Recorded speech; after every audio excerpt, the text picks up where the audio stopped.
राधे राधे जी। जय हो ब्रजधाम की मेरे श्यामा श्याम की। तो मित्रों एक बार फिर हाजिर है अपने इस आध्यात्मिक YouTube चैनल श्री हरि का दास दीपक पर।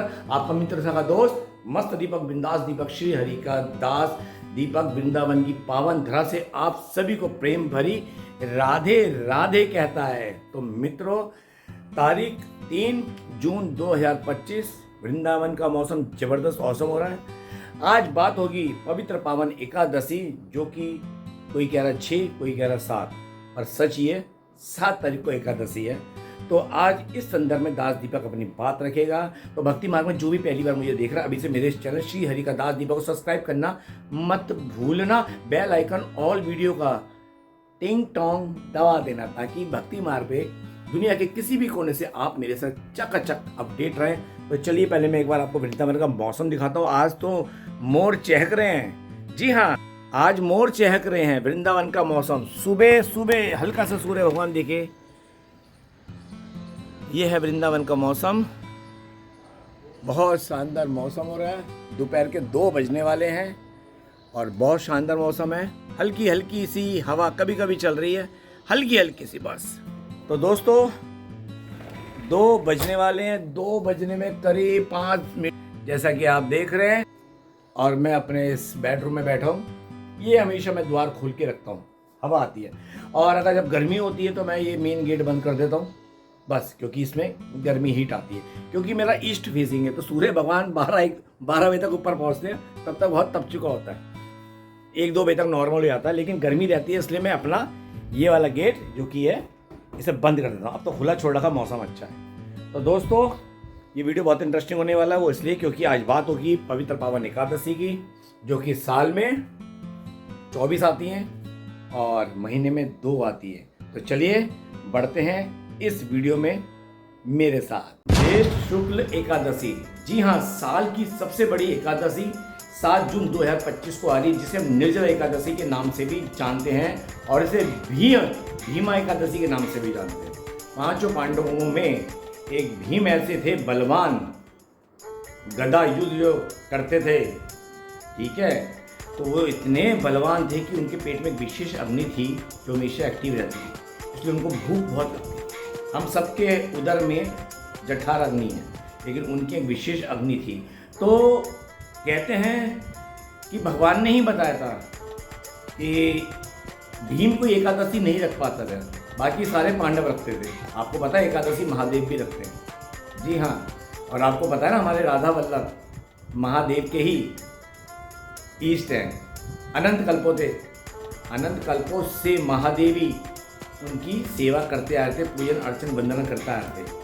उन्होंने ही अनंत कल्पों से श्री राधा वल्लभ जी की सेवा करी। उनका सबसे बहुमूल्य रत्न है श्री राधा वल्लभ। ये तो आपको सुना ही होगा कथावाचकों के मुखारबिंद से, ठीक है ना। आत्मदेव नाम के एक भक्त थे, जब वो प्रसन्न हुए तो महादेव ने सबसे अनमोल रत्न उनको राधा वल्लभ जी दिया था। और राधा वल्लभ जी जब उनको मिला था तो उन्होंने श्री हरिवंश जो वंशी थी, श्री हरिवंश के रूप में आए।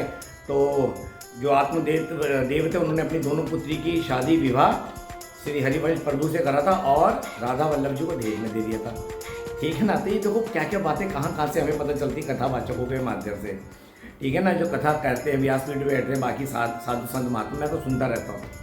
तो जो भीम थे उन्हें भूख बहुत लगती थी, उनसे रखा नहीं जाता था। तब श्री कृष्ण ने बताया था कि एक रख लो, ये निर्जला एकादशी होगी और सारी एकादशी का तुम्हें फल मिल जाएगा, और जो भी व्रत ना रखने की तुमसे त्रुटि हुई है वो भी सब कवर हो जाएगा। आपको बता दूं एकादशी अलग होती है, श्री कृष्ण की होती है, व्रत अलग होते हैं। व्रत देवी देवताओं के भौतिक जगत के लिए होते हैं, संसार के सुख साधन प्राप्त करने के लिए, लेकिन एकादशी मोक्ष मिलते हैं, इससे श्री हरि प्रसन्न होते हैं। इसमें मैं 2 बातें जोड़ देता हूँ। 2 प्रकार की आप भक्ति कर सकते हो हरि की, एक सकाम भक्ति, एक निष्काम भक्ति, दोनों बात बता रहा हूँ। देखो कई बार हम भगवान से बहुत कुछ मांगते हैं, श्री हरि से मांगते हैं, लेकिन हमें नहीं मिलता। मैं श्री हरि की बात करूँ, क्योंकि बात कृष्ण की चल रही है।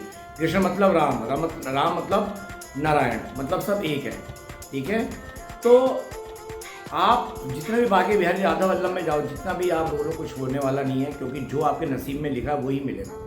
वो अलग है प्रभु रीझ जाए, लेकिन रीझने के लिए रीझ उन्हें रिझाने के लिए, रोने के लिए नहीं। रोना तो आप संसार के लिए रो रहे हो कि ये चीज़ की कमी है, प्रभु कृपा करो। रोना असली वो होता है जो प्रभु के लिए हो। बस समझना मेरी बात।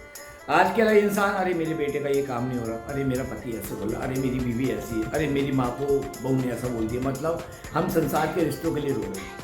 अरे कल मेरी बेटी ने ऐसा बोल दिया, अरे कल मेरे पिता ने ऐसा बोल दिया। संसार के रिश्तों का रोना ही रो रहे हैं, इसलिए उनकी वाइब्रेशन में हम फंसे हुए हैं।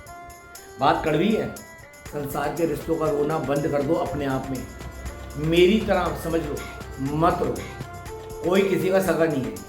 आज बीवी रोटी दे रही है तो आप उसे पूछ रहे हो। आज बीवी को पति पैसा दे रहा है तो बीवी उसे पूछ रही है। आज बच्चों को घर से पैसे मिल रहे हैं तो बच्चे माँ बाप पूछ रहे हैं। और बुढ़ापे में बच्चे माँ बाप की नहीं कर रहे तो माँ बाप बच्चों को नहीं पूछ रहे। भैया आज की तारीख में संसार का रिश्ता स्वार्थ का है। अनंत जन्मों से माँ बाप, यार दोस्त, भाई बहन, दोस्त दुश्मन बदलते रहते हैं। कोई हमारा सगा नहीं है, कोई स्थिर नहीं है। इस संसार में कोई हमारे सगे हैं तो हमारे प्रभु श्री हरि हैं। इस धरा पे हम श्री हरि का अंश है, उन्हीं का वंश है। बात बहुत प्रैक्टिकल कर रहा हूँ। ठीक है, मैं आज ब्रजवास कर रहा हूँ। ठीक है, शरीर का रिश्ता है, वो संसार में है, उनकी अपनी जीवन की पद्धति है। मैंने उनकी भी सच्चाई देखी, उन्होंने मेरे साथ क्या किया, उन्होंने मेरी भी सच्चाई देखी, मैंने उनके साथ साथ क्या किया। आज मैं कह दूँ यार हम कोई हमारा सगा नहीं है, तो सच तो ये कि हम भी किसी के सगे नहीं है। मैं बहुत प्रैक्टिकल बात कर रहा हूँ। आज मैं कह दूँ ना, मैं क्यों देखो, मैं किसी और को लेकर उदाहरण नहीं बोलूँ। आज मैं कह दूँ ना मैं अपनी बीवी बच्चों का सगा नहीं हूँ, तो सच तो ये कि वो भी मेरे सगे नहीं। संसार का रिश्ता स्वार्थ का रिश्ता होता है। समझे आप? कहने का मतलब ये है, हर रिश्ते में एक स्वार्थ होता है। अभी आप जो है अपने पति को रोटी बना के मत दो, लंच बच्चों को देना बंद कर दो। ठीक है, 2-4 दिन बाद, 5 दिन बाद बच्चे भी आप शिकायत करेंगे पति से, तो आपकी तू मैं हो जाएगी। या पति आपको पैसे कमा के आपके हाथ में ना रखे, घर का खर्चा उठाए, तो आप उसको रिश्ता खत्म कर दोगे, उससे दूरियां बना लोगे। क्योंकि हर रिश्ता जरूरत के हिसाब से बना हुआ। कुछ रिश्ते होते हैं प्यार के जिनमें स्वार्थ नहीं होता, ऐसे बहुत रेयर होते हैं। लेकिन एक बात समझ लो, जो असली प्रेम का रिश्ता होता है वो सब श्री हरि से है। श्री हरि, बस भगवान कृष्ण से, भगवान राम से, श्री हरि से। ये बात समझ लो, क्योंकि वो हम पे आहेतु कृपा करते हैं। उनका कोई स्वार्थ नहीं होता। और संसार में हम जिससे भी बात करते हैं ना, उसके गुण अवगुण देखकर बात करते। अरे यार वो तो ऐसा, छोड़, इसके साथ नहीं रहना। अरे उसकी तो ये सुनी थी बाहर, अरे उसकी तो वो है। संसार के, क्योंकि संसार में सबसे बड़ी, संसार अब आपके अवगुण देखता है, और कान सबसे ज्यादा गुण सुनता है, और वाणी सबसे ज्यादा दूसरों का प्रचार गुणों में करती है। दोष, आज आपका सगा भाई, आपकी बीवी, आपका पति, मैं आपको कोई भी दोष नहीं दिख रहा। आज वो आपके एक बात आपके अगेंस्ट बोल दे, आप उसी में सबसे ज्यादा कमी निकालोगे। हमारी कमी निकालने में, हमें जीरो करने में हमारे ही सगे रिश्तों का हाथ होता है, दोस्तों का हाथ होता है, उन अपनों का हाथ होता है जिन पर सबसे ज्यादा भरोसा करके हम अपनी दुख तकलीफें शेयर करते हैं। और वही एक दिन उन तकलीफों का मजाक उड़ा के संसार में उसका प्रचार करते। देखो ये ऐसी थी, देखो कैसा रोना रोती थी। ये सच्चाई है।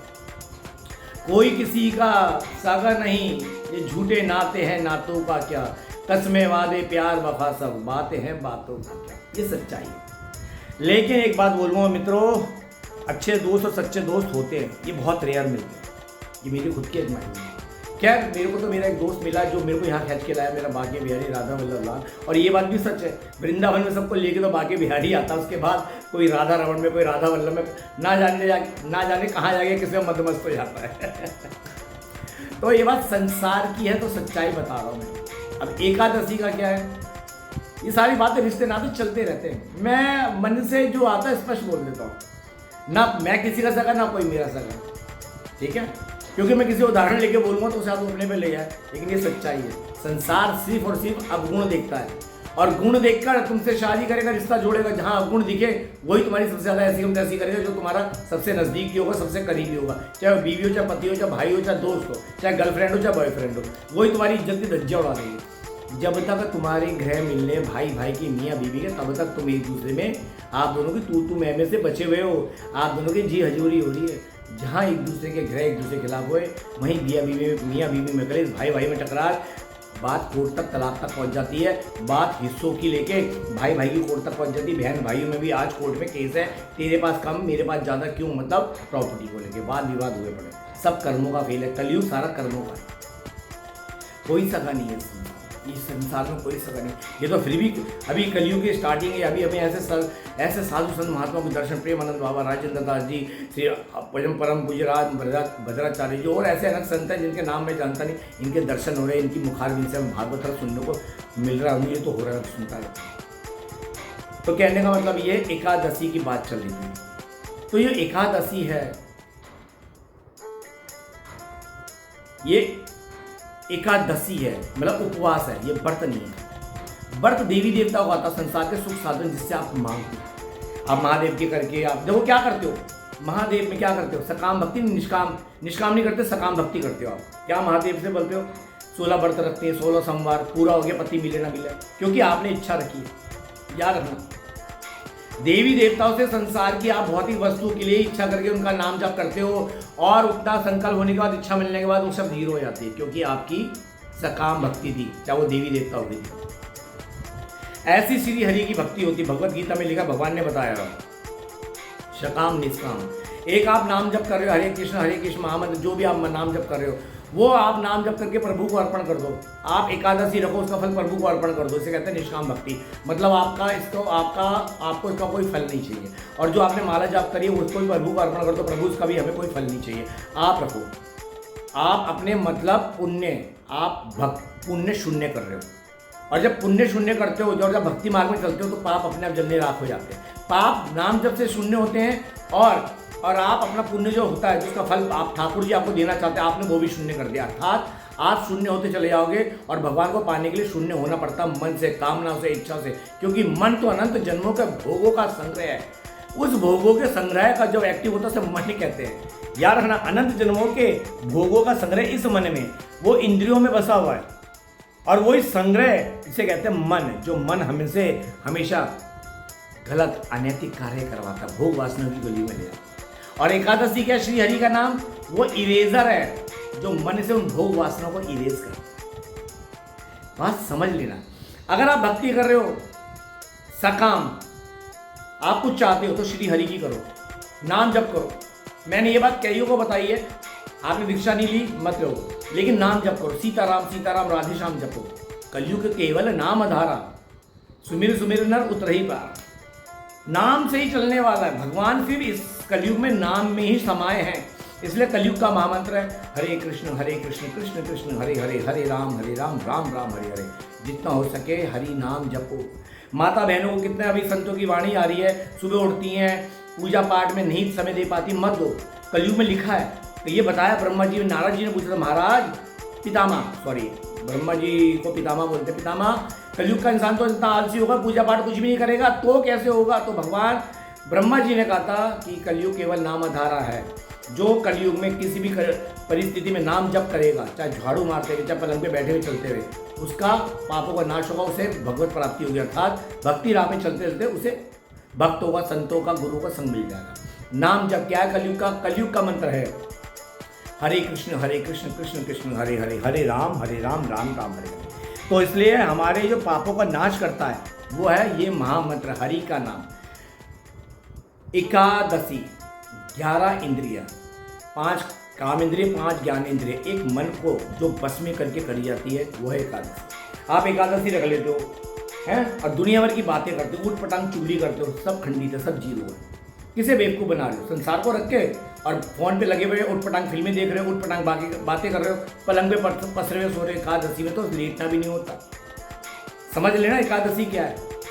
एकादशी अपनी 11 इंद्रियों, 5 काम इंद्रिया, 5 ज्ञान इंद्रिया, एक मन, इनको कंट्रोल में करके जो रखे, वाणी में कंट्रोल करे, सुनने में कंट्रोल करे, देखने में कंट्रोल करे, भोग वासना से जीरो होकर भगवान का नाम जप करे। उपवास, इसे कहते हैं उपवास एकादशी। उप माने पास, वास माने रहना, मतलब एकादशी में किसके पास रहना, हरि के नाम में रहना। जितना हो सके भगवत गीता पढ़ो, सत्संग सुनो, ठीक है, भागवत सुनो, नाम जप करो, सीताराम सीताराम राधे श्याम, खूब नाम जप। तो भीमसेन जी ने ये एकादशी रखी थी। तब भगवान श्री कृष्ण ने कहा था कि भीम, 12 महीने में 24 आती हैं, ठीक है, और 1 महीना अधिक मास में आता, तो उसमें 2 जुड़ी आती है, जिसमें भगवान नरसिंह प्रकट हुए थे अधिक मास में, वो 3 साल में जो एक बार आता, ठीक है। तो 2 एक्स्ट्रा हो जाती है तो 26 हो जाती है, ठीक है। तो आप जितनी भी 24 एकादशी का या जिस साल 26 पड़ती है उनका एकादशी का सबका एक फल है, आप निर्जला एकादशी करो, जो कि हमारी 7 तारीख को। तो मित्रों, आप ये वीडियो बनाने का संदर्भ ये भी है, आप अगर एकादशी करते हो, इतनी आंखों की जलन हो गई बैठे बैठे, तो एक बात याद रखना, वाणी में भी ना मिठास रखना, विराम रखना, उस दिन व्यर्थ की बातें ना करना, ना कुछ सुनना, एकांत में रह के अपने नाम जप करना। खासतौर पे माता बहनों को बता रहा हूँ, रख तो लेती हो, कुछ भी खा लेती हो, ये तो निर्जला है। हाँ, एक बात और, मेरे से किसी ने पूछा था कि प्रभु जी अगर निर्जला से खंडित, देखो एकादशी रख सकते हो तो रखना, वरना दुनिया को दिखाने के लिए अगर आप झूठ बोलोगे, उनको दिखाने के लिए, झूठी शान के लिए झूठ बोलोगे तो अपराध लगेगा, इससे अच्छा मत रखना। और आपसे निर्जला नहीं रखी जाती शारीरिक कष्ट के बारे, तो आप ठाकुर जी को बोल सकते हैं प्रभु मैं निर्जला नहीं रख सकता, वैसे एकादशी रखूँगा, तो वो भी होता है, साधु संतों से मैंने सुना था।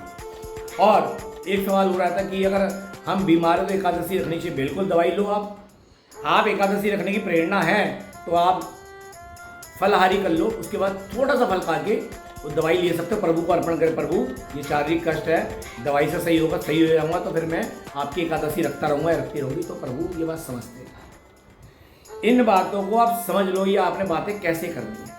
प्रभु सबके हैं, सब प्रभु के हैं, इसलिए मेरी बात समझना, प्रभु सबका ध्यान रखते हैं, आपका भी और मेरा भी, उस कीट पतंगों का, चींटियों का भी। तो एकादशी रखने का सबसे बड़ा फायदा ये होता है कि हमारी बॉडी डिटॉक्स हो जाती है। हम हफ्ते में एक बार व्रत रखते हैं, हमारा खाना आहार से जो बॉडी ऊपर नीचे होती है संतुलन में आता है। 15 दिन में एक ऐसी सूर्य किरण के ऊपर ऐसी ऊपर की वाइब्रेशन निकलती है, 15 दिन में हमारे शरीर से होकर निकलती है। उस समय एकादशी रखने से खाली होता था, हमारी बॉडी पूरी बिल्कुल फ्लैक्चुएट हो जाती है, समझ लो पूरी डिटॉक्स होकर रिलैक्स हो जाती है। ये बात आप समझ लो। तो एकादशी रखने का सबसे बड़ा फायदा ये है कि उस दिन हम अपने आप को फिल्टर कर लेते हैं मन कर्म वचन से, क्योंकि संसार में नहीं रहना, मेरी बात समझना। ये व्रत उपवास ये हमारे अध्यात्म है, इससे हमारी बॉडी, हमारा जीवन, बॉडी जीवन मतलब भोग वासना से डिटॉक्स होता है, अंदर जो फालतू का खाया पिया हमने है उससे डिटॉक्स होता है। तो एकादशी जब भी रखो, एक बात समझ लेना, एकादशी एक दिन पहले शुरू होती है, जैसे 7 तारीख है तो 6 बजे लग जाएगी। ये निर्जला एकादशी, तो शाम को सूर्य ढलने के बाद आपको पानी भी नहीं पीना, बाकी तो आपके जो गुरुदेव बोले वो फॉलो करना। और नॉर्मल एकादशी में भी सूर्य ढलने के बाद भोजन नहीं होता, ठीक है। तो ये एक दिन पहले शाम को एक्टिव हो जाएगी सूर्य ढलते ही, उस समय जल नहीं पीना, अगले दिन भी जल नहीं पीना, फिर सुबह अगले दिन तीसरे दिन 8 तारीख की सुबह सूर्य भगवान को देखकर सब सूर्य निकल जाए तब ठाकुर जी को अर्पण करके जल पीना। ये जो बताया गया मैं वो बता रहा हूँ। रखूँ ना रखूँ आपके ऊपर है, ये भी मेरे ऊपर है, मैं रखूँ ना रखूँ। लेकिन एक बात बोलूँगा, नहीं रखना तो साफ मना कर देना, दुनिया में ढूंढ मत करना बस। क्योंकि आत्मा के बगल वाली सीट परमात्मा की, भगवत गीता में बोला कि श्री कृष्ण ने मैं साक्षी भाव में बैठा हूँ, अर्थात आप बाहर कुछ भी दिखाओ, अंदर भगवान रिकॉर्डिंग कर रहे हैं। हाँ, दीपक ऐसा बोल रहा है, अच्छा ये ऐसा है, पर अंदर क्या वो दीपक के चल रहा है, भगवान नोट कर रहे हैं। तो याद रखना किसको बेवकूफ़ बना रहे हो, उस श्री हरि को जिसका हम अंश हैं। तो कभी भूल से भी गलती मत सोच करे करो कि भगवान नहीं देख रहे, वो भीतर ही बैठे, आत्मा के बगल वाली सीट परमात्मा, आत्मा राम होता ना, आत्मा डी के कहता है आत्मा राम, उसी बगल में परमात्मा श्री कृष्ण बैठे हुए साक्षी भाव में, एज अ विटनेस, सब रिकॉर्डिंग कर रहे हैं। तो व्रत संसारिक वस्तुओं के लिए, तो मान पद प्रतिष्ठा यश कीर्ति के लिए, एकादशी मोक्ष के लिए, इससे भगवान प्रसन्न होते हैं, ठीक है। अब मैंने ये बात बता दी, आप एकादशी में कुछ मन्नत पूरी करते हो तो भी रख सकते हो, आप एकादशी अपने पितरों को भी अर्पण कर सकते हो। जो एकादशी अपने पितरों को अर्पण करता है ना, पितर उससे खुश हो जाते हैं और उस अपने कुल पर कृपा करते हैं, क्योंकि पितरों को नरक इसलिए मिलता है, एक तो उनके अपने पाप के कारण, दूसरा हम उन्हें आदर सत्कार संस्कार, उन्होंने हमें जो सिखाना होता है, मतलब हमने उनकी बातों को इग्नोर किया और हम गलत कुसंगत में फंस गए, तो पितरों की नरक में तुड़ाई होती है कि तेरे का फर्ज बनता था अपने कुल को बताने का, और तू अपने की पूजा पाठ पद्धति क्या होती है तो अपने कुल को ही बिगाड़ कर आया। तो यहाँ हमारी करने के कारण हमारे पितरों को सजा मिलती है, और जब वो उनके जब पिटाई होती है, तुड़ाई होती है, उनको हाय निकलती है ना, तो हमें वो लगता है पितृदोष, याद रखना, तब हमें लगता है पितृदोष। तो ये पितृदोष को अगर सुधारना है और आपको लगता है पितृ दोष आपके घर में ज़्यादा है, तो एक एकादशी रखो पूरी निष्ठा से और अपने पितरों को अर्पण कर दो। देखो कितनी जल्दी आपके कुल पर कृपा होती है। ये बात याद रखना। अच्छी बात बता रहा हूँ, अच्छी लगे तो फॉलो करना। प्रभु की प्रेरणा से वीडियो बनाता हूँ, मुझे कुछ बोलना नहीं आता।